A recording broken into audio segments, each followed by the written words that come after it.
Hey there, and welcome to episode 15 of Discourse in Magic. We have a very special guest today, Rosemary Reid, a very good friend of ours, yet again from Sorcerer Safari Magic Camp, the greatest magic organization in the world. What? Yeah, we talk a lot about different magic organizations, in our community, like IBM, the International Brotherhood of Magicians, Sorcerer Safari Magic Camp, the Playing Card Collectors Association. One we don't mention too much because we're trying to not really associate ourselves with them is the Illuminati. They're very big in the magic community.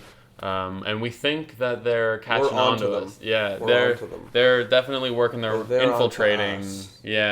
Infiltrating our project slowly but surely. Here's what we know. We know that Magic Camp is running into its 20th summer, and we know that Rosemary has been going to Magic Camp for 16 years, which 2016, there's that. But you can't ignore these things. Then to boot, you've got that Rosemary's been performing magic for 15 years, and this is episode number 15. That part really scared me.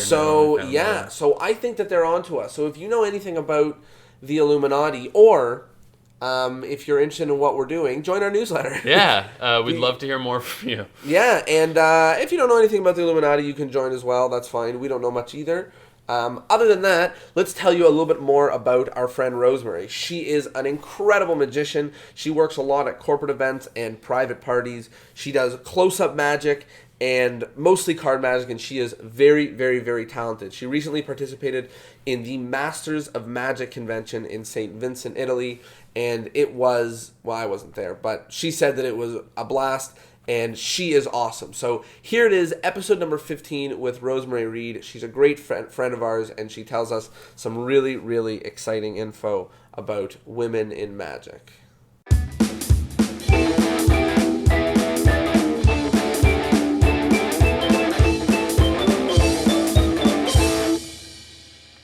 Hello and welcome to Discourse in Magic. My name is Tyler. My name is Jonah. And we are very excited to be here with our good friend Rosemary Reid. Yay! Hello everybody. It's so exciting to be here. Yeah. We are the ones who are here. We downtown. Got an opportunity to come to your apartment, your beautiful, beautiful apartment. Welcome. And we get to chat magic, which is our absolute favorite thing in the world to do. And we get to talk about some of our favorite places in the world, which is Sorcerer Safari. Woo! We love talking about them, and now is no different, which is the place where we met way back in who knows when. When I was a wee baby. Yeah, just back when we were there at Magic Camp. So, for any of you at home who are wee babies, come to Magic Camp. Yeah, or just meet us. Yeah, come meet us. We'll always be there. And, we will always be there. We will always be there. And we will never stop. So come to Sorcerer Safari. It's awesome. Anyways, let's jump right into talking about magic. I just had to take the opportunity because every chance we get. Every single time I'm like, you know where I know this person from? Boom, the best place ever. So let's dive in and let's ask the question that we always start with, which again is so weird because we've known you for so long, but we just don't know your story.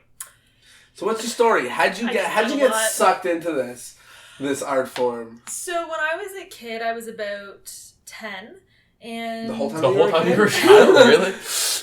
I'm so glad we both are awful. Okay, it's great. I like timing on that. No, when I was about 10, everyone always asks me, how did you get into magic? And I just had a dream about magic. I don't remember the details. And I woke up the next day and I thought, I want to learn some magic. So I talked to my dad about it. Yeah. That's amazing. Yeah. Well, I've always had really active dreams. But what kind of dream was it? Like, were you dreaming that you were doing real magic or like magic? I think there was a magician in the dream and just some symbols of magic, like typical there was a wand and there was some diamonds and hearts. And it was all really... the most amazing story already I've ever heard. Yeah, I've always had a really active dream life, since I was a kid and even up until now, really vivid and whatnot. And so I just woke up and I thought, I want to learn some magic. So I talked to my dad about it, and he had actually kind of dabbled in it when he was a young boy, as a lot of young boys do. But the one book he had I can't remember what it was now. It was far too complicated for my 10-year-old self. So he took me out to a magic shop. Not a magic shop. That was a lie. He took me out to the toy store and we got one of those box sets. So I learned everything in the box set and I would put on shows for my older sister in our basement. My older sister Eleni. And then, so I would put on one show, and I would sit and make her watch it. And then the next day or... Kind of like playing house, but it's like playing Watch Me Do Magic. Totally. Or sometimes just a few hours later, I would make an announcement that I had a totally new show. It was going to be starting in 10 minutes. Showtime, people. Yeah. Well, but the show was just the same tricks in a different order. Right. That was my new show. Right. So, Eleni was very encouraging and would watch my shows. When I tried to get into hypnosis, she was a little bit less encouraging in that she would just pretend, which was not helpful to me. But not long after that, my dad heard about Sorcerer's Safari on breakfast television, and he told me about it. So I went and researched it, and then I started coming to camp that year and every year since. Wow. And this will be my 16th That's summer. sort of been like Jeez. one of the big hooks between you and the magic world. Absolutely. Yeah, without camp, who's to say what would have happened? Might have been doing Same- hypnosis. Okay, In the basement with Eleni. Set of tricks in a Still. different order. That could have been your claim to fame, just reorganizing magic effects. Yes, it very well could have been. Pretty exciting. Very Pretty exciting. interesting. One of the most interesting stories you've heard so far, I would say. Yeah. I So why agree. don't we jump right into this week's topic? Yeah, so the exciting topic that we have this week is women in magic. So we thought that would be really cool because right now it's happening, like women are really popping up in the public eye in magic. Like, just as an example, Now You See Me Too, the movie that just came out. I wrote a blog post about my thought about it. And even Now You See Me, the one that happened a couple of years ago, one of the four main characters is a woman in magic, and it's happening. There's a couple of very important people. There's like Raven, there's like Billy Kid, there's a ton of people that are really exploding and really showing their side and really... I mean, think about the community we know right now, right? I mean, Rosemary's the closest magician. Yeah, to you are her. our token female magician. Yeah. So in our let's talk a little bit circle. about that. What has it been like as a female in a male dominant art form? Yeah.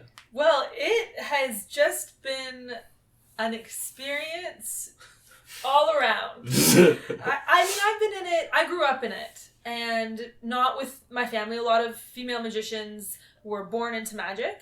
I grew up in it basically at magic camp. And I feel very fortunate to have started out at magic camp because everyone there has been hand-chosen by Magic Mike to show up at camp. And they're some of the best people worldwide. And they are the ones who understand the potential plights of a female magician and have been there to support me all the way through. Yeah. What's an example of that? Yeah, what are some of the things you'd say, even just at camp, that you had to overcome? Because there's always only been one cabin of girls versus XYZ number of boys, right? Well, there was one year that we had 2 cabins. We were very proud of that year. So what's it been like? What's the experience been like? I know that, just as an example, although this doesn't exactly relate, but me and Tyler usually used to joke about it. We would go to a magic lecture, and there would be me, some 15-year-old magician trying to do stupid card tricks, Tyler, 15-year-old magician trying to do stupid card tricks, and then a room full of what felt like 50-plus-year-old men with gray hair, sitting in chairs, mumbling magic stuff. It's just our experience. Yeah, but it's just, But just it's real. the It's real. environment, Yeah. It's just the environment.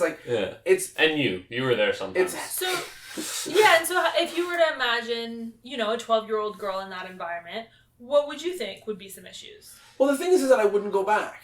Yeah, I wouldn't. I mean, that might not necessarily be true because as a guy, I have a lot of female friends. That makes up the most of my friend bases. But I don't know that I like to go to feminine-oriented environments and But hang it's out because not you just feel out of place in general, right? But it's not just that it's full of men. It's just full Full of of old old- men. yeah. No, but Like- that's an actual point. You know, like, it's one thing if you're like a guy who's taking up dance, and you realize that you're going to a dance class, and there's going to be like probably 10 times as many girls there is going to be one of you, but they're probably from your school, they're probably from your community, they're people of your age, you guys discuss the same things, you know, like... Yeah, because as a young girl, there's or a young person, I should say, there's sort of a gender clash where it's like boys versus girls that happens, right? Just at around that age. So I guess you might have that sort of conflict with the younger people in the magic scene,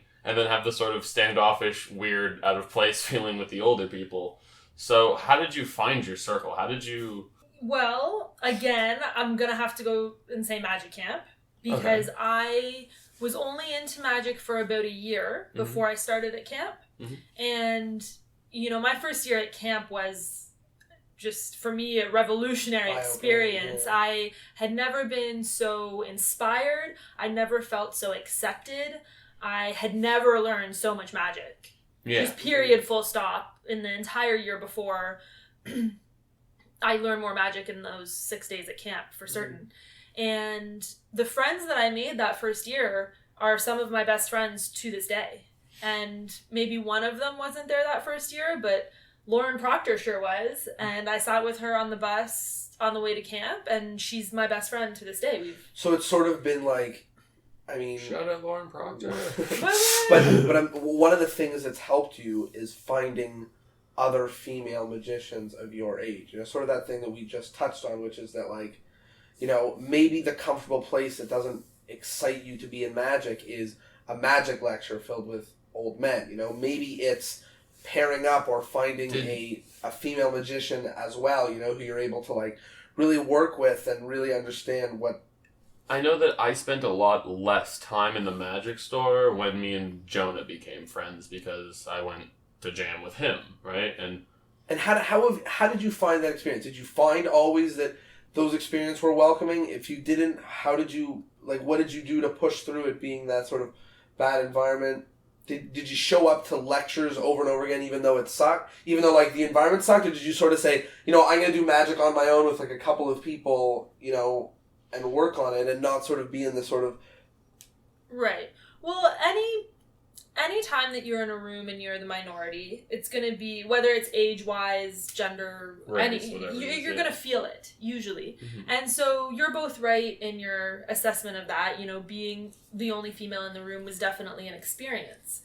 And I would say that because I had the network of camp and I had made those friends, I didn't feel that I had to go back. And that really helped. That really helped me be at ease and just take it for what it was and, you know, accept and acknowledge the fact that everyone has a different reason for coming to magic. Everyone has a different background in it.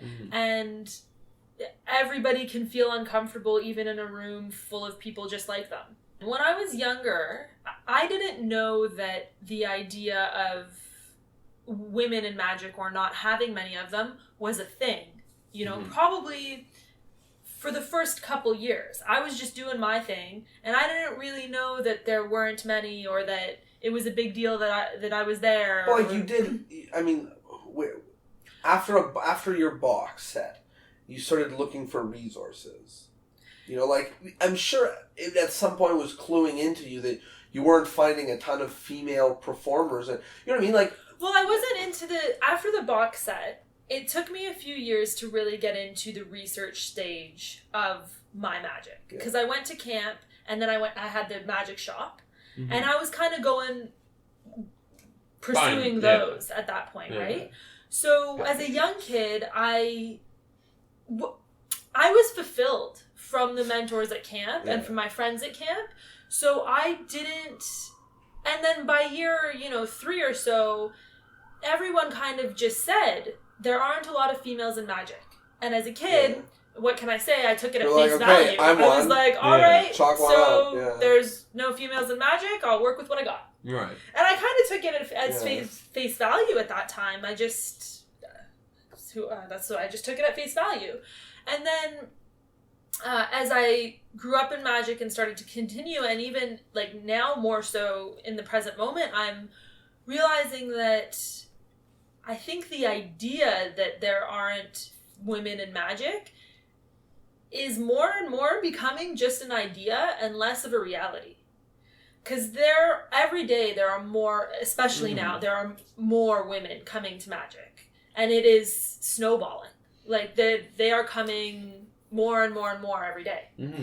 And yeah, I went to camp 16 years ago. So. But it's like, it's still, there's still a huge, There's a massive grove, and I agree with that. Yeah. But I think that it's still less than 10%. We would be kidding ourselves if we were like, whoa, we're on a train going towards 50-50. Like, we'd be kidding ourselves, Or if you're saying that that's the case, please tell me why, Because I don't really know, like, what the stats are of female in magic over time. I just know that through my experience, it's been, like, a small chunk, and then everyone else is male. So I agree with you that it's probably growing, but, like, I don't think that... Okay. You were in the I think one thing that's important to know is that anything that applies to women in magic applies to women in general. And actually, I should have switched those around.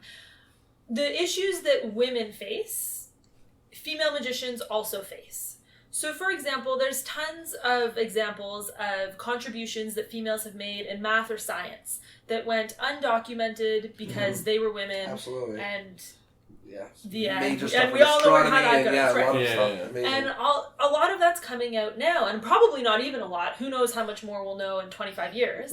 But some of it's coming out now where you're like, oh wow, actually a woman discovered this. So I'm led to believe that, and I feel that that's the same in magic. For example, one of the greats, Del O'Dell, she was a female magician way back when, and she helped pioneer magic in television. But nobody really talks about her when they talk about that. Mm-hmm. So that's just one example of a lady who Do you know around what time? Like, what sort of... Now, this was one that... It would have been the 50s. It was when the television came out. And she was right there with Ricciardi and Wilson doing it. But people usually go to those names when they're talking about it. I mean, obviously you don't know, but why? I think it's just the same thing where women just why is it that way in our books society, right? Like, in general. Well, and that's why I wanted to just touch on the point that this isn't a conversation about women in general or feminist issues necessarily, but it is important to take them into account when looking at females in magic because anything is, I think that, like, magicians that are in the real... limelight are generally the ones making money, and it's even new in the last couple 100 years that the woman isn't the person at home taking care of the kids and the man is the one out making money, right? So when we look at any of these big name jobs, like you think of doctors and lawyers, and you think of like, I mean, I don't know, is magic a big name job, whatever, but any like job where this person is the one bringing in money, like we're facing the same proportionalities, like we're going to expect to see the same proportionalities. I think that's totally accurate. So now my question is, how do you think we are comparing to the rest of the world and the rest of society and the rest of occupations in terms of proportionality? I think we're still under, Certainly. Like, I think that you look at, like, female lawyers, and you're like, wow, there's some awesome female lawyers. Probably a bigger percentage of female lawyers compared to lawyers than there are female magicians compared to magic, right? I would say absolutely. I do too. So why do you think that is? Why are we behind the times in the feminist issue, right? Because all their art forms, not even just occupations, like art forms are ahead. You know what I mean? Like musicians and all those things. Yeah, well, they do say, I've heard many magicians say that magic is usually 20 years behind the times. Just in general. Yeah. I agree. We have secrets. That's probably why. Yeah. And so I think that applies to this issue as well. And I also think that, well, actually, I really don't know. When you bring up the other art forms, I think that they started allowing women in, and women have been doing those art forms for a lot longer than magic. right? Like in terms of singing or playing, those are literally ancient practices, both religious and culturally based, that women were always part of. So I don't think it's as far of a stretch to have a female musician in this day and age as it is to have a female magician, just because females weren't doing magic in as high numbers as the other arts way back when. I mean, those art forms probably existed before, patriarchy did. You know what I mean? Like singing and stuff like that. Do you think that it has anything to do with... do you think that there's anything innate about males or females that is creating this divide, that is creating this, like, misproportionality that isn't just, hey, like, women haven't really been in the workforce, now they're starting to appear, here they are, they're showing up. Is there anything that has to do with the way that men are and the way that women are, that we see more women doing some things and more men doing magic, I think I'll have to say no. And that's because I think that there are totally introverted magicians, just as there are totally introverted actors. And in the acting world, there's many more females, like by a lot. I think that there's enough women who do have that mindset the mindset of like the critical thinking and the wanting to be a performer and like the appreciation of our art form is there. It's just taking the steps to get there seems less feasible.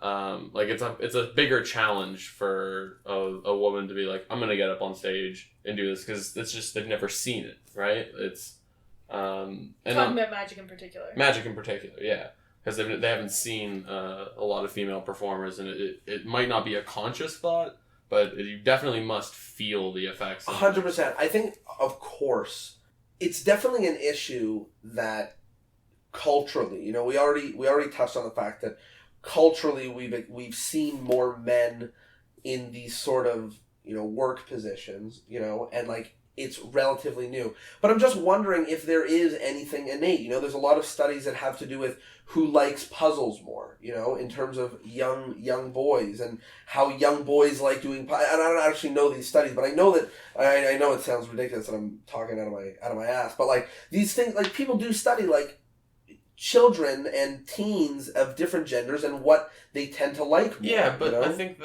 that that's also just a reflection. Like, you can't just be like, oh, they're young, that means, nature hasn't hit them yet. Because they learned how to speak, and just learning how to speak, you learn how to talk like a girl talks, and you learn how to talk like a boy talks, and like you are taught to be in a category. But still, we need to be able to somehow.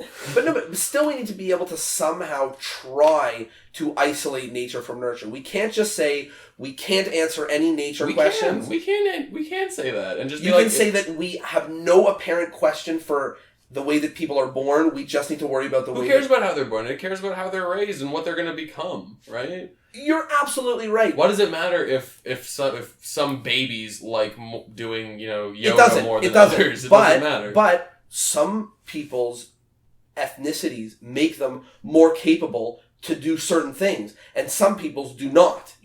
So we can't just be like, hey, people's nature doesn't matter at all. We can forget about it and just worry about how hard they work. We can forget about it because that's not true. How many people? Listen, give me a second. Sure. Give me a second. We can forget about it because if you were to take someone and be like, okay, based on your race, you're probably better at XYZ. We're going to put you in that category. Then, yeah, they're going to be better. Okay, but think about it the other way. How many 4-foot people do you know in the NBA? No, but that's not the point. Why not? Because that's height, not race. First of all, second of all, it doesn't. We should height has to do with race. Height has to do with race. I get that, but we should evaluate each individual person on their individual level, and it doesn't matter that the stats are there. It doesn't matter. Why does it matter that there's more black players in the NBA? It doesn't make a sense. Well, it does, because if someone's born and all of his parents are 4 feet, and everyone in their whole life is 4 feet, and the kid is like 8 years old... Yes, I understand. He's not going to make it to the NBA. Right, so why doesn't that matter? Because he knows he's not going to make it to the NBA. No, he doesn't. One second. And not if you're saying, forget all rules of nurture, basketball, of nature. Let him play basketball. I get it. But again, that has nothing to do with this discussion. Go play basketball. I'm not telling that kid not to play basketball, but I think that we can look at information and we can say... Okay, let's say you're right. Once we know that there's a reason, like a biological, physical reason why women don't perform as much magic as men do, but doesn't help us change that. Well, that's why we're just talking about it. I know. I'm not making any laws. I'm just wondering if people have opinions, right? Yeah. Because you're right. I'm not going to go stamp anything and tell people, no, this is the way that it is. That's why we're just asking questions to see if it's possibly fallible. Someone probably asked a question, they're like, why do these people keep being 4 feet tall and these people keep being 8 feet tall? Right? So I think it's super valid for people to drop down and do the science and crank up the numbers and see if there's some validity to what the heck's going on. You know? Okay, or we could look at social things that can be changed right away. Right? Like folks, if you've been with us for the last 60 seconds, we have a guest it's safe to on say our that show. Women in Magic is a hot topic. Yeah, no, but I'm saying I don't think that we can ignore the nature. Fine. So, fine. but that's like what this discussion is about, I know, right? Like, I know. Okay, so should we get back to talking about the nature? I don't want to talk about the nature, but you can talk about it. Sure. I feel like we don't need to talk about things you're angry about. Like, I'm not angry about it. I just mean I feel like it's going to be a circular argument because we don't know anything. We're not. So. That's why we're asking questions and having a conversation. Yeah. Here's what I can say: is I think that women and men, boys and girls, are drawn to magic, often for different reasons, sometimes for the same reasons. Mm-hmm. And then I think that in every person's magic experience, there comes a time when they either continue with it or they go off and do other things. And I think that women and men stay with magic for different reasons, sometimes. 100%. And that was just what I wanted to contribute. And if we have another question, I'm happy. My biggest... the biggest issue I see, or like the biggest thing that I think is causing this divide, is the fact that magic is a gated social community. Like you have to fight your way in to prove yourself to get there, and you need to be accepted by someone to learn the secrets. We're secluded, and we like to isolate ourselves from everybody else and be the secret dark shadow in the back corner. And that's a scary thing to approach as a young boy, and that's a much more scary thing to approach as the only young girl trying to do that, right? And a lot of people might not want to share. Like, old magicians will probably have some sort of, misogynistic, subconscious thoughts because they grew up in that time. Might not want to share the good, deep secrets with a young girl. You know what I mean? I don't think that any secrets of magic have been held back from me because I'm a female. Okay. Have you felt that anything that has... you being a female has gotten in the way of in magic? We'll talk about the positives in a second.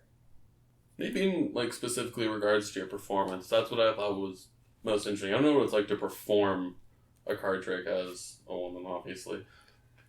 I think that what I've noticed is that being one of the only females around doing it, there seems to be a little bit of extra attention put on me or my performances, and that is a challenge to deal with.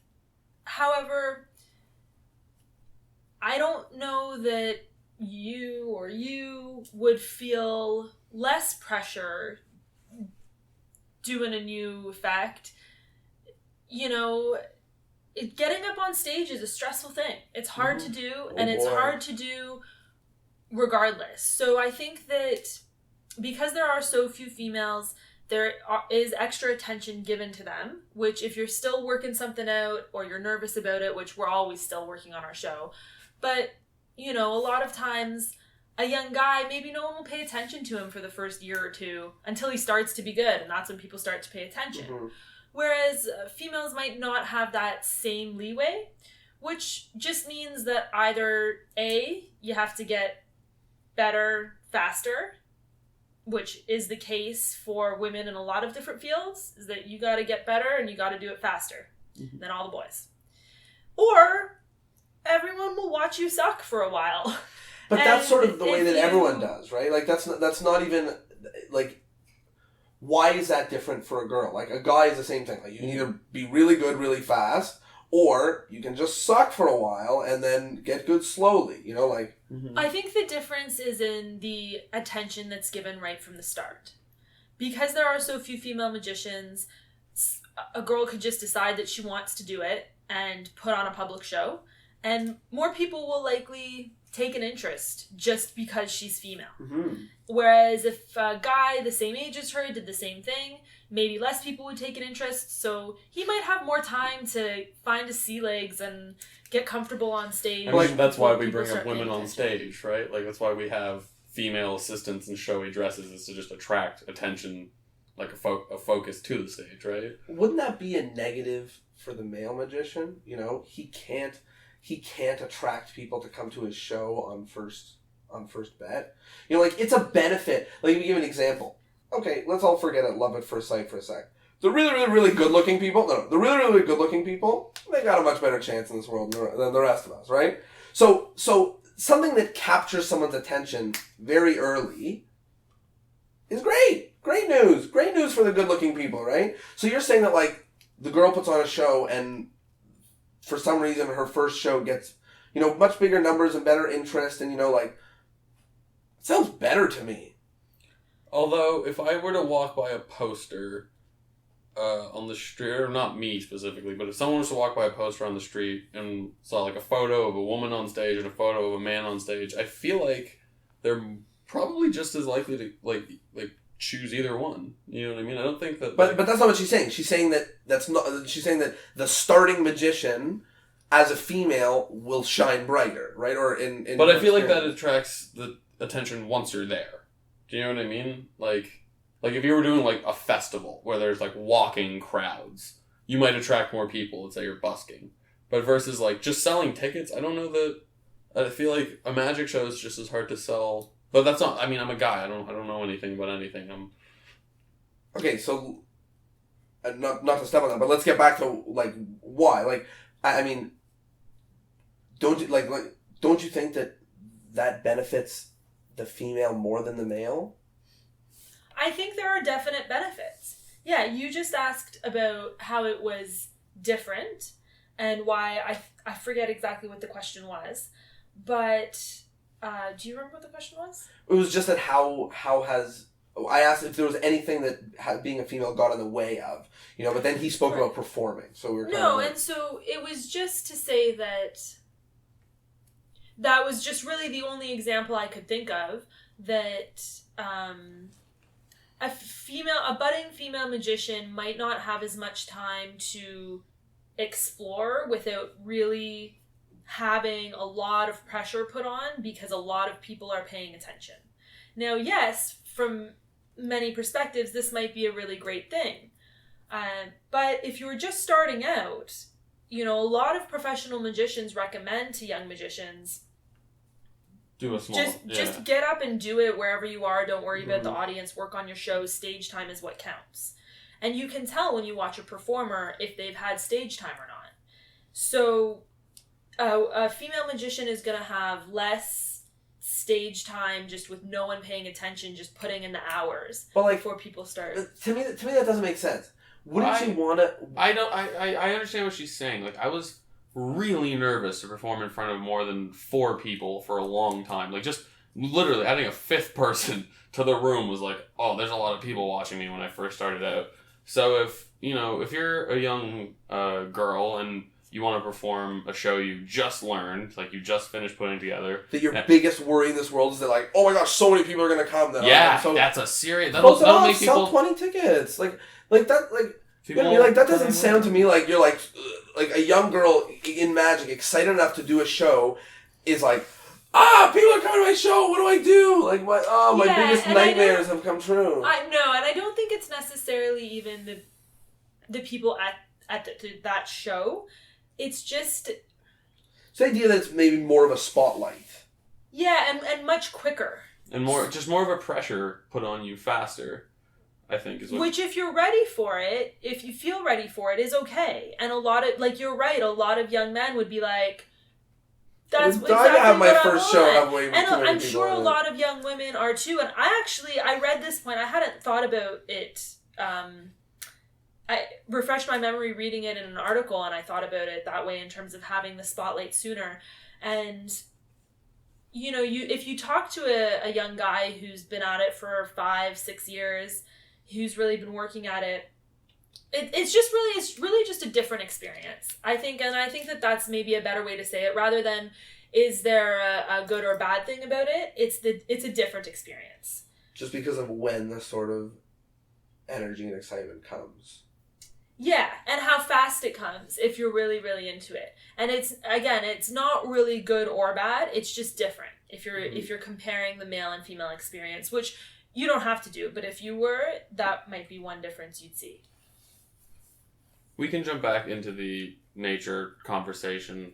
I didn't mean to say that I didn't want to talk about it. It was just, I feel like when we try to discuss differences in men and women from a purely abstract, this is what a man is, this is what a woman is, all you're going to end up doing is offending people, because everyone disagrees. Everyone has their own personal 100%. whatever. So we're not going to get anywhere and I think that but if you have some meaningful things to say, I want you to say them 100%. I think we know that this conversation isn't going to get to the bottom of anything. Yeah, of course. Right? So I think that issue hundreds of thousands of years. So I think that it's fine for us to discuss the possibility that something might exist. Like, I'm not going out here discouraging anyone. I want everyone to do magic. Literally everybody that talks to me about anything, anytime they talk about anything that's like creative or problem solving or anything, I'm like, heck man, you gotta learn some magic. Because we do this stuff in magic. We think about how other people think. We do this stuff. Yeah. So to be honest, I want everyone to be in magic. I'm not here to offend anyone. I know this is a touchy issue already, right? But I think that it's worth having a discussion that, possibly something, that there might be something going on, like you see a lot more men in math in schools, for example, right? So, and a lot of studies say that, like, at certain ages, young boys are more interested in math and females are more interested in, like, drama and theater, and then, like, different things happen, like, at this age, this is more popular, at this age, this is more popular. So my question is, do you think that there's anything innate about, like anything other than a social reason that we discussed already as to why there's more men in magic?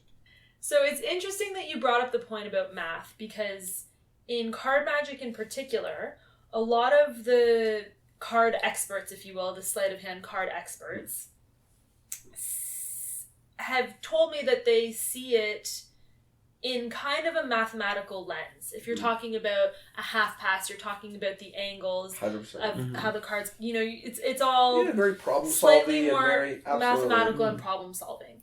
And among female if you forget about the ratio of male to female magicians, if you start looking at the ratio within female magicians of true card experts, they drop even way further. Yeah, it seems like female magicians are on the stage more often than not. Right, and I think that, and again, that's not to say that there are none. I know of course. A number of females who will sit with cards all day long, for sure. Absolutely. I know a number of female math majors. But... Right. Me too. I just graduated with a full class worth of them. But among magicians, I would say that one of the best things that women bring to magic is the ability to tie it all together. You'll have a lot of people who just focus on method, or just focus on technique, or just focus on presentation, or just focus on business, and their show sucks. Maybe. And I think that the women I know in magic really have the ability to tie it all together. Make the package deal. Yeah, and this can happen whether they're a female magician performing themselves, or even a consultant. Maybe they were in magic and then they got into the consulting portion, and they're brought in because they have the ability to make sure that each aspect of, and you can say a show, like a full show, or you can even just say one effect that a person's going to present, a piece of magic. They have the ability to make sure that each aspect of it is where it needs to be, so that the spectator experiences magic and experiences something amazing. Do you think that comes from the necessity for that? Or do you think that comes from, like like you said, like a more nature-based sort of women having a more well-rounded understanding of things, or more, you know. And obviously we don't know, and You- none of us you're are not an scientists of authority, any I'm not an sort, right? authority, it's just And someone can and hopefully will send us an article that'll blast us into the Stone Age, you know, and maybe make this whole conversation moot. I think you can't say that there's nothing innate about it, for sure. I agree. And I think with that, you gotta say there are exceptions to every rule. But among the female magicians I know, and just all the magicians I know, which again is another hot topic, whether or not you want to say female magician or just magician, I I've guess we should have been noticed doing that it the whole time, saying female magician and male magician. We're all magicians, but anyway, yeah. There we go. yeah, I think you can't say that there's nothing innate about it, because you do see a lot more guys, you know, who are ready to practice card sleight of hand 6 to 12 hours a day for years on end. You see a lot more guys doing that than you see women doing that. Mm-hmm. It's true. And does that relate back to generally guys are more into mathematics and it's kind of the same thing? Well, it could. And so I don't have all the answers in that regard, but I can definitely acknowledge that women often in my experience, women move forward into the presentation and show aspect of magic and the bringing it to the people, like getting it up on its feet, quicker sometimes than their male counterparts. Now, nature versus nurture, I'm not sure. I mean, I think that women... but I think that's a beautiful place to start, which is just to say, like, look, here's one thing amongst female magicians that seems to be true that I really like, you know? And I think that that's beautiful, you know? It's just saying, like, you know, I don't really know what's what, but I know that of the female magicians that I see, here's the unique thing that I see them bringing to the table, you know? Yeah. And I think that that's, like, awesome. And I think that it is true that you really can't disconnect, or it's very challenging to disconnect any of this stuff, Of course. from just the traditional societal roles, which can be frustrating because sometimes, you know, you just want to look at this one issue and it's just simpler to not acknowledge that it's... But you can't. And like we said already, like, just the proportionality is a factor of... you know, the whole, like, men and women in society and how they've been in the last couple of years in the workforce, you know. If you were to guess, what would the thing that men uniquely bring to the table? I mean, who knows? Men are mostly magicians, but, like... Yeah, well, I think, you know, I grew up, as I said, I didn't have a female role model, mostly because I didn't know to look for one, and everyone just said there weren't women in magic, so... I hung out at camp with guys like Lee Asher and Wayne Houchin and Aaron Fisher, and just those three alone have the craziest magic brains, you know? And brilliant guys. yeah, and so there are women certainly who have published magic for sure, and you know, lots of those guys have actually sent me Lisa Mena's Cinderella card stab. Whenever they learn that I'm into magic, that's like the one thing that they go to and they send me. But I think that methods, I would have to say some of the craziest methods were probably thought of by male magicians. Yeah. Magicians think of crazy stuff. Yeah. And again, I mean, we got to go and look back and say, you know, did women think of... There's also a lot of theft in magic and not crediting and all of this stuff, but... In my own personal experience, that would be something I would say that I'm always amazed at what these guys come up with. But That's also a numbers game too, though. Exactly, Right? which is that who's going to come up with methods? People Magicians. that aren't in methods, Yeah. right? So obviously the magicians are going to be the ones who come up with methods, and if they're all male, then that's what we're going to see. Because for me, like, I ask women's opinion on specific things in my performance. I just feel that I like their opinion on those things, you know, like, and... Yeah, but I mean, you know, there are also men in magic amazing who people don't of come up with all- any methods and they only are amazing performers. performers. 100%. So there is that. I think in general, and this kind of goes back to the thing we were talking about before, most of the issues that magicians face, you're going to face them whether you're a male or a female. I don't think that you get to skirt them.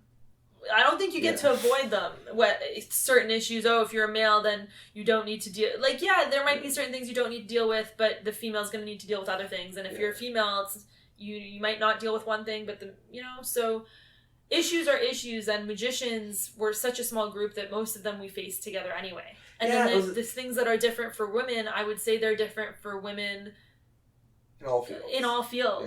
Well, the thing about like magic and being a performer is like, it's you against the world.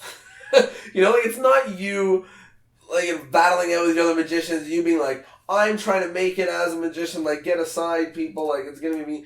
It's you just plugging into the world and trying to be the most amazing magician you possibly can and using all the resources that you have to do it, right? So no matter like who you are and no matter what limitations you have or what benefits you have or what anything you have that sets you aside, you got to go through the same process that the rest of us do, Totally. And like, if it means, and I like that approach, and if it means that like certain things are easier and certain things are harder, and certain things take more time and certain things take less time, like, of the length of the road that it takes to be awesome at magic, those things are minute snippets, like. And that comes to the point that male or female, good magic is good magic. Yeah. Well, that applies to just everything in the world, right? If something's good, it doesn't matter, who or what created it. Right, but in magic in particular, there's a lot about, women, oh, she's not very good, it's just because she's a woman, or, sort of like the whole idea of like a sex stand-up comedian. A lot of people say that about stand-up comedians, like, there's not a lot of female stand-up comedians because they're not very good, or they just talk about sex the entire time because that's their, shtick or whatever. Right. And so I think that at the end of the day, good magic is good magic. Yeah. And that will speak for itself. And as you were saying, Jonah, if you haven't put in the time, it's going to show.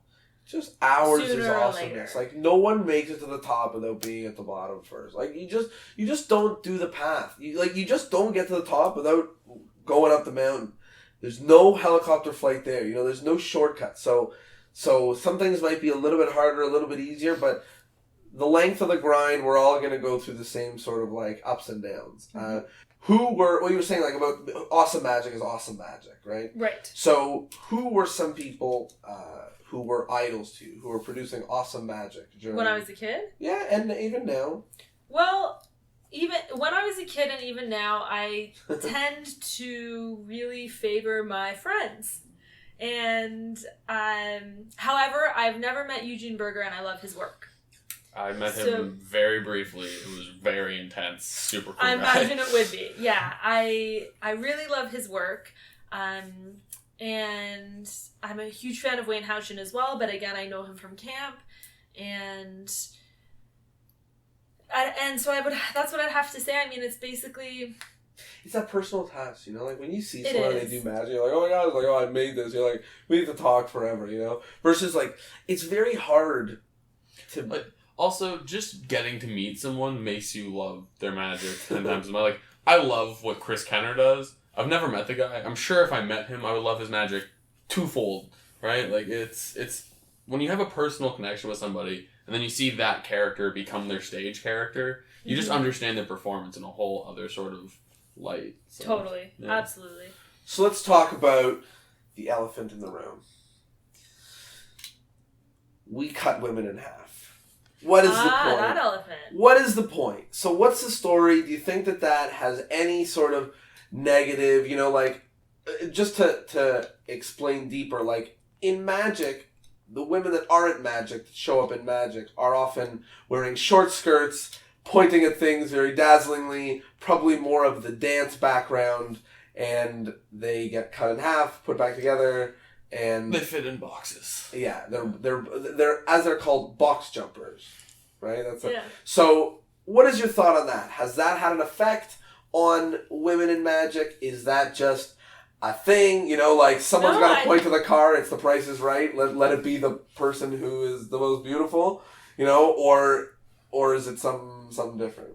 I think it's actually a great example, kind of ties in everything that we've been talking about, because the success of the illusion of sawing a woman in half really cannot be separated from the time that it was popularized, which was the early 1920s. It was first shown in 1921, and that was just after women had got the vote, and the suffrage movement had started in the 1800s, and it had got progressively more and more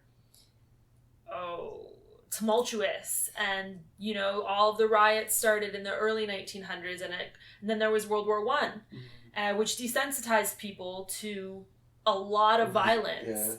And wow, now that you frame it like that, right, it's a completely different can of worms this time. Yeah, and all of a sudden, and then also the other thing to keep in mind is that you're just coming out of the Victorian time period, so it's okay that women aren't wearing these gigantic gowns, which would have prevented them from fitting in the boxes. And it's also okay to show a little ankle all of a sudden. You're hitting the roaring 20s. It's acceptable.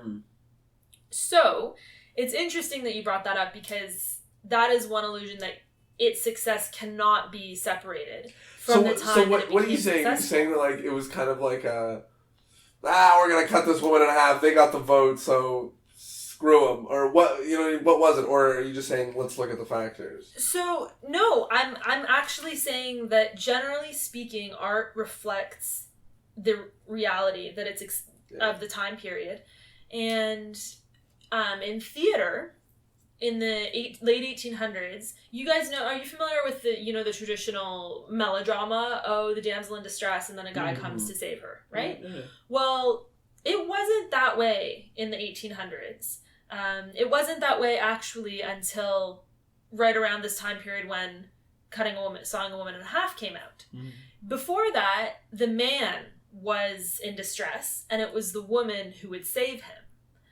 So, and that was really, really typical.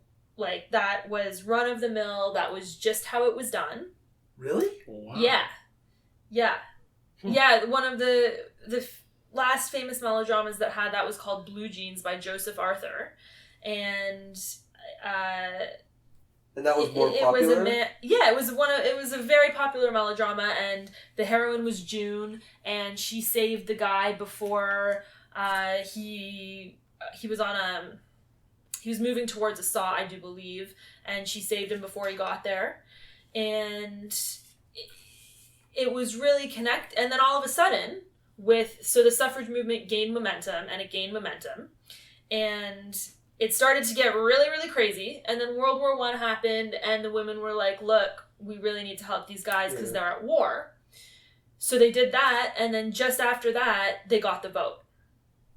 And in one of his performances, P.T. Selbit, who invented the illusion, actually challenged one of the ladies named Christabel Pankhurst. She was one of the suffragettes. And he, offered her a certain amount of money for her to be the person who would come up on stage and get sawed in half. So it was really connected to the times and what was going on. What's like, was she like someone in the audience? She was a leader of the movement. Oh my goodness. Okay. Yeah, she was a leader of the movement, so he publicly, like in a newspaper, said, I will pay you to come and do this, because the emotions were so strong, and there was a backlash from the men because women are getting all of these power. They just got the vote, and it is natural to have. They often say 2 steps forward, 1 step back. No, yeah. Sure. And Jim Steinmeier addresses a lot of this stuff in his collection of essays, Art and Artifice, and other essays. He has a whole essay about it, and he is actually also one of the only books I've read in his Conjuring anthology. One of the illusions he describes, I love it because he just assumes that the magician is female, and in most magic books, it's always assumed that the magician is male. So it really stood out to me when he has a little photo with each of his tricks, and it was a photo of a female, and he just used the pronoun she, and I was like, wow, I'm really excited for a day when I don't notice this anymore, because it's just so common. Yeah. But yeah, back to Sawing a Woman in Half. Do people ask you to do that? Sorry. Now that, not to cut you off, but you're a girl. Do people ask you if you cut women in half? Because I get asked that question 5 times a day. Yeah, people ask me. Okay. Or they ask me if I've been cut in half. Both. Yeah. Okay. So, yeah, so and then of course after he made that illusion, Selbit tried a number of other illusions, all involving basically torturing a woman. None of them were as successful. Oh, yes. Was she put back together?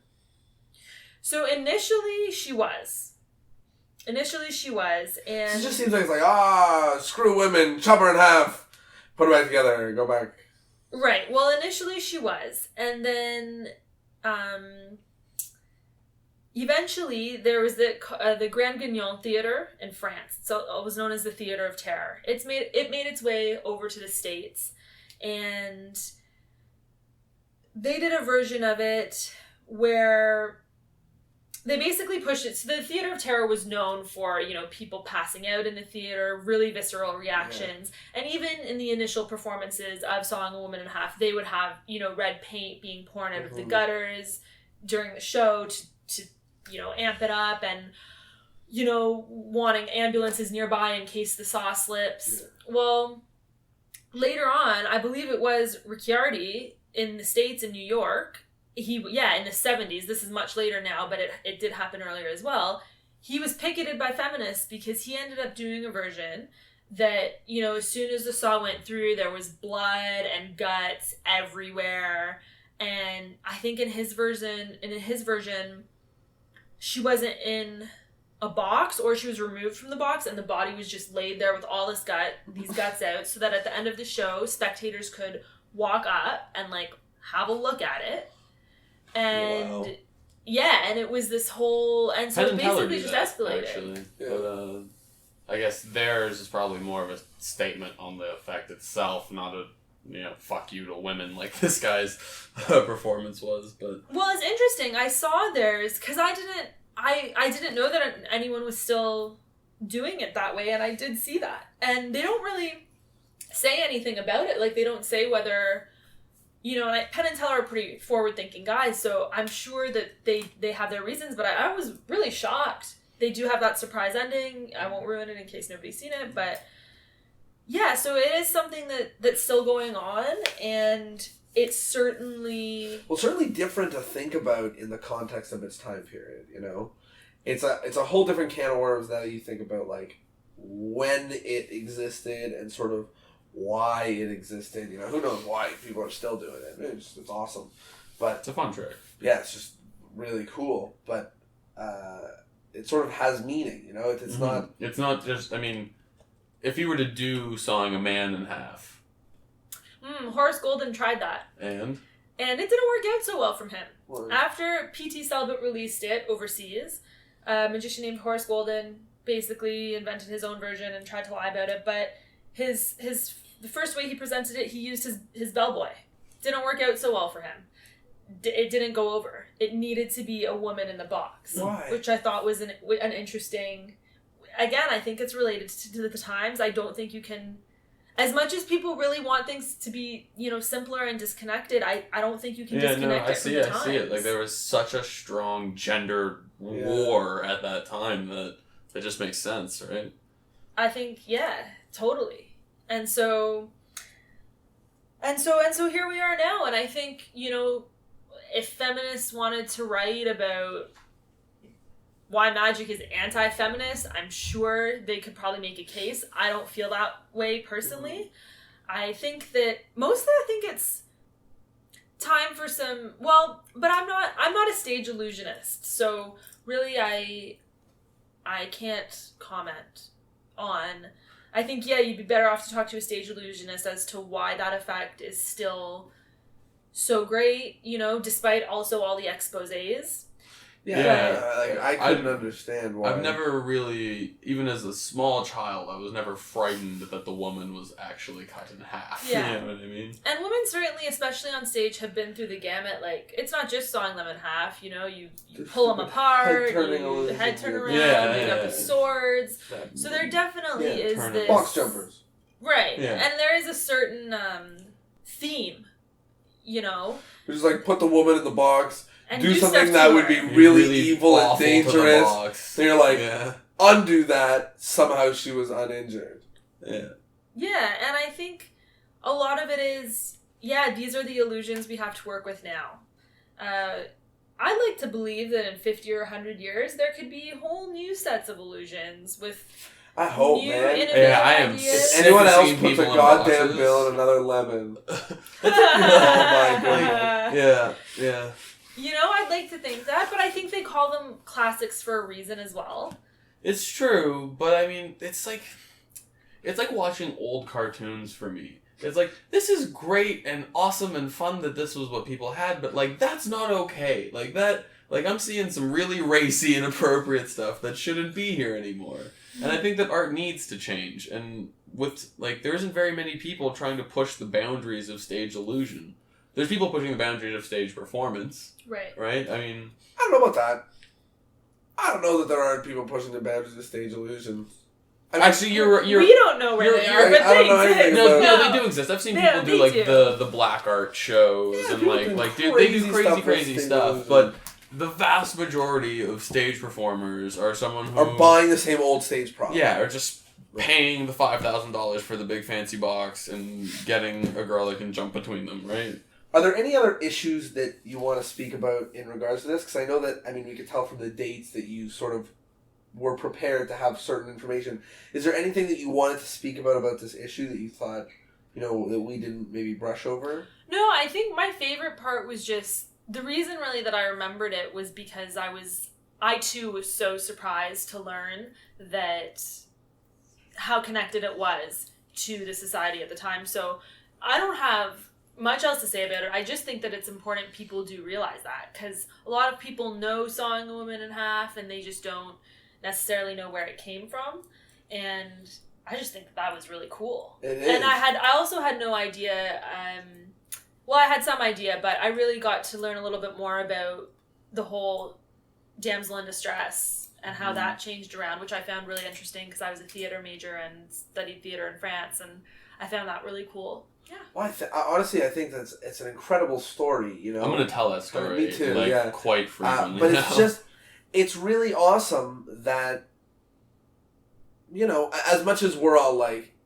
it sucks a lot that it's this misogynist thing, whatever, like, this trick is a snippet of history, you know? Mm-hmm. It's a snippet of a historical state, like a state of the affairs that's so different from right now. Even, I mean, we're still progressing, but it's at a place that you can, the fact that I haven't seen anybody present it and explain what it was, you know what I mean? Like, where it landed as a presentation, as like just a mental snippet of that moment in time. That'd be, sorry to cut you off, that'd be hilarious to do as like for the time travel premise.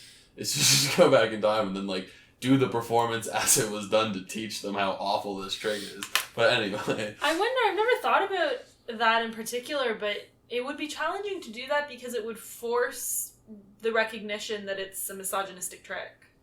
Yeah. Right, but That the might thing be that, why- the thing that that might doesn't be a make reason no sense one's to me acknowledged right it. now is the fact that it would make more sense thinking about this as a male who's angry that women got a chance to vote, that I would cut her in half and then I wouldn't put her back together. Her coming back together is sort of the hurrah. Yeah, of that magic versus like, I murdered somebody. You know what I mean? Ha ha ha, look at me. You know what I mean? Like, 'cause it's Well, just she didn't come back together in the end. When it got really bad, they stopped putting her together and had the spectators walk up and see the bloody body. And Yeah. atrocity. Penn and Teller don't put her back together right now. Crazy. Her Nuts. guts just Yeah. fall out. So I think it's interesting because I think, you know, I think it would be hard to describe where it came from because it really would pose the question, why are we still doing this? Yeah. I haven't even thought about that till right now. And that's another thing that I notice when I watch a lot of stage performers. Like, I almost get offended by their whole design of their show is a very sort of, like, there's almost always gender-related jokes in terms of their stage assistants not doing something right or whatever it is. There's always this, haha, fuck you, lady, moment in their performance. And they're always sort of the... Really? Yeah, always. Often. Always. Like, even if it's not a directly saying something, there is like a face or something like where he knows he is the show and she's just the thing that gets put in the box and disappears. because the idea that men are already better at it is there. When the woman's like, "Hey, I can do it too," you're sort of forcing the audience to challenge a thought that they already have, and it's like, "Oh, he's letting the woman have a voice this time." It's like. But then she proves it, and he's the one who No, struggles. That's the whole dynamic of the thing. I understand what you're saying. It's promoting that these sort of it's saying jokes wow, that blind person climbed a mountain, good for him, or you know what I mean? It's like. So let's say that I was a young female magician, interested in the world of magic, but maybe that I felt scared or intimidated, or maybe that I didn't belong, or that it wasn't the space for me, and maybe I came out to something once or twice and I didn't feel very comfortable. What would your advice be? So I know I'm going to sound like a broken record, but my number one advice would be to come to camp, because it's just going to be the safest, and I don't necessarily mean physically safe, I just mean safest. Yeah, we're not physically safe. We beat each other up all the time. Safest, most encouraging and most inspirational place for a young female magician. And also, hanging out with Jeff Pinsky at the Magic Shop in Toronto is another great spot. Yeah, wherever your magic shop is. Yeah. I mean, I actually can't speak to that because I haven't been to a lot of the magic shops all around the world. But what I really think is that if you're really passionate about anything, let's say magic, I don't think that you're going to be able to be stopped. So, yeah, you can be discouraged, and I think, unfortunately, for some people, that may put out the flame entirely. But if you are really passionate, I would recommend finding people who feel the same as you, who you feel comfortable with.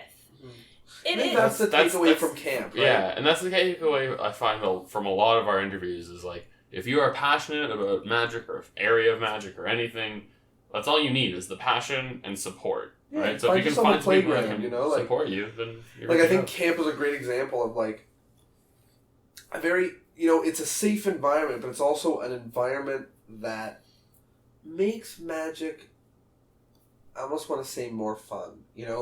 It makes magic, it makes you see what there is in magic more than doing tricks for your friends. You get to see the value, you get to experience magic in such a different lens where it's a safer environment. Talk to people share. who do not just people who are hobbyists to I'm an accountant who does magic. You get to talk to people who are I eat, breathe, and sleep magic. It's you see their perspective on things, and it's super inspiring. And actually, you bring up a good point, Jonah. I really was thinking very Toronto-centric.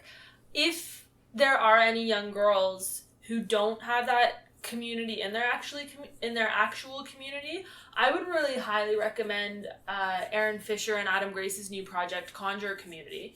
That's an online community, and it's the closest thing online, I think, that you'll ever have to Magic Camp. Everyone on there is going to be, very appropriate, which is important for young females online. Mm-hmm.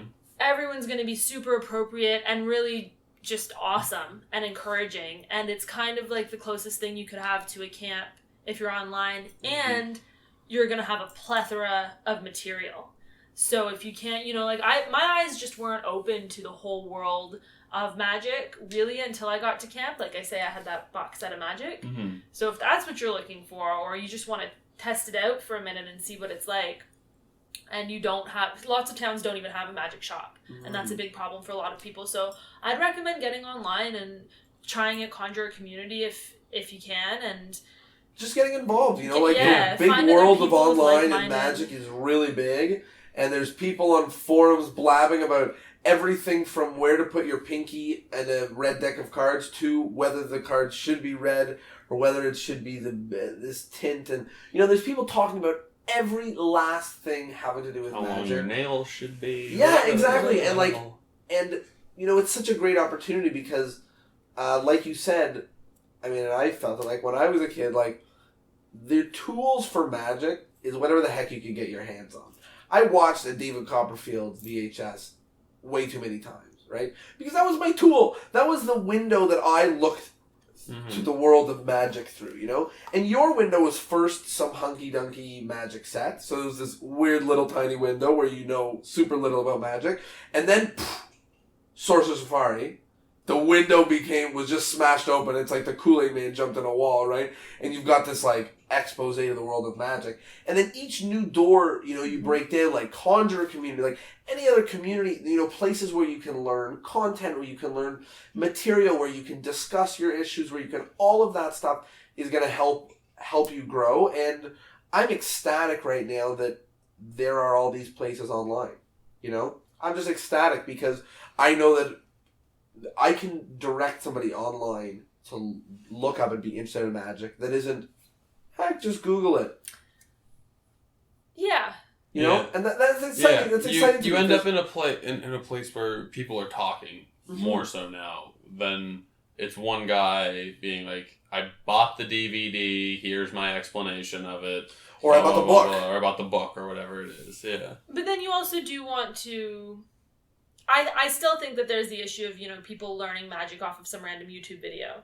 But that's what I'm saying. It's that's not like, gonna with take you down things the like right path. Conjure Community and that's- things like, not to toot our horn, but like our project and things, people can dive into magic information online without leaving their seat, even because their city doesn't have a magic store, and they can be looking at amazing, amazing material. And of course, it's also true with Illusionists and Theory 11 and Dan and Dave and all this stuff, but like, I'm talking about, and even Conjure Community, obviously there's a fee, but like, Aaron Fisher puts out a lot of free resources, you know, like, here's some tricks, and we're trying to put out as much free material as we possibly can, just because if someone is interested in magic... we live in the information age, right? Yeah, like, it should be there. And exactly what you're saying. I'm ecstatic to be able to point people in directions online that isn't, just go to YouTube and look up something fun. I can literally say, I know this guy, Aaron Fisher. He's an amazing guy, and here, watch this amazing video. He's teaching you how to do this amazing thing. And also to be able to say that, and also not just say, you know, or just buy this effect. Just buy this effect and then learn it, and you'll be good to go. Like, to have those communities to point to, or this discussion, you know, that I think is really, really valuable. Yeah, you build a relationship with these people online, even if you just are watching YouTube videos. But like, Jay Sankey puts out YouTube videos, right? And like, I obviously have no problem with him exposing his own material on YouTube, and I think it's interesting to see young people sitting and waiting for the next video to come out. Like, I remember when I first started, I checked Wayne Houchin's website every day. Like, I made pizza because he released a pizza recipe, and I was like, I'm gonna make pizza because Wayne Houchin did it. You know what I mean? Like you have this sort of rapport with people that don't even know you. So, yeah, it's a very exciting future with all the technology that we have. I'm ecstatic, and the fact that there's this access in the online world.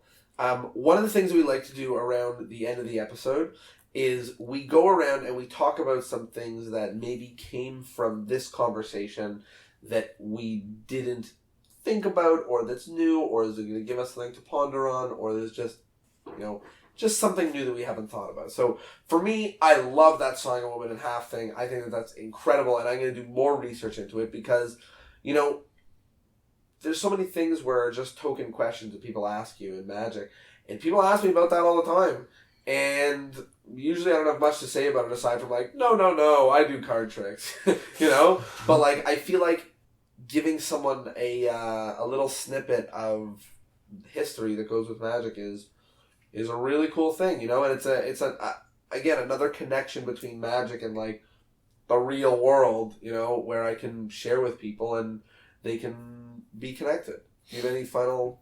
I'm very much on the same page with this Sawing a Woman in Half, I guess, history lesson. I think that for a long time I've been trying to make Magic reflect my life, like the Magic that I do.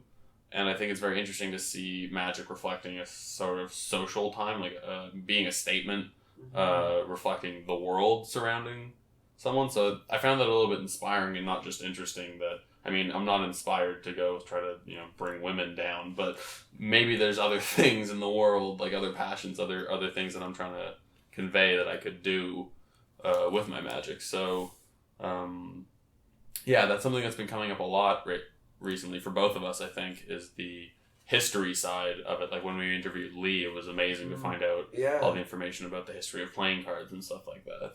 Yeah, so some of these nuggets of information are both exciting because, you know, it's just a piece of history involved with my art, but it's also exciting because, like I said, it's a bridge between this weird world of magic that we live in and everybody else, where we can reach out and we can, you know. Yeah, I also am very found it very interesting, specifically related to women in magic. This was a discussion we had before the interview, but I'll bring it up. The comment that Suzanne left on that article saying like, don't stress. Like, yes, this is the way it is, but like some people like some things, some people like other things. Like, it's okay. And I felt like this. Like, I've been a little bit upset by low numbers of female interest in magic because, I mean, I like to talk about it and I like to talk to girls. I'd love to hang out with some girls and talk about magic. That'd be dope. I'm sort of more hopeful now, knowing that I think that we will see changes slowly but surely and exponentially so, right? With all this information and the internet and all these new female role models that are going to be appearing. Give me your final thoughts from the episode. I've really enjoyed getting kind of an eagle's eye viewpoint on pretty much all of this stuff. You know, I knew coming in that you can't really separate the issues that female magicians face from the issues that females in general face. But listening to what Tyler just said, I realized too that magic is an art, and it's just it's a small portion of this huge umbrella that is art. And magic responds to the same rules, if you will, though they're not really rules, but the same things that art in general responds to. And so it's good to kind of take a step back and remember realize that we're doing an art form and we're not unique in this thing. And I mean, we are, but we're not alone, you know, in this in this sort of movement. Yeah. Where can people find you? If people are like, wow, this was the most amazing thing ever, I want more Rosemary in my life, how do they do it? They can find me on Instagram, Twitter, and Facebook. Amazing. And you're there as Rosemary Reid? I'm there as Rosemary Reid. Yeah, Twitter is Rosemary Reid, R-E-I-D. Facebook is the same thing, Rosemary Reid. And my current Instagram handle is A Touch of Rosemary. See, that's good. Good. And of course, you can see Rosemary and me and Tyler at Magic Camp 2016. Be there. It's going to be absolutely amazing. Thank you guys all for tuning into this episode of Discourse and Magic. Thank you guys for having me. Oh, absolutely. Thank you for being here. You. And or we will having see us here, I guess. Thank you for having us. Yes, thank you for having us. And we'll see you all in the next episode.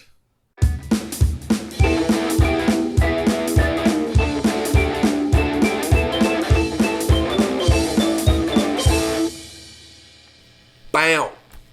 Well, there you go. Episode 15 of Discourse and Magic with some saucy topics. Yeah, we dove pretty deep in there and learned a little bit about cutting a woman in half. Yeah, I was a little bit rattled by that history lesson. It's just one of those things that, like, you know, you never know until you know, I guess.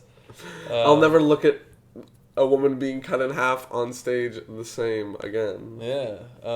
And I learned a lot more than just that. It was a very interesting discussion with some heated debate between me and Jonah. I hope you guys really enjoyed the episode. A lot to talk about. I'm sure there will be a lot of interesting racy comments on the website. And please, if you've made it this far, please leave a comment somewhere on this episode. We really want to hear what you think. There's a lot of polarizing topics in this.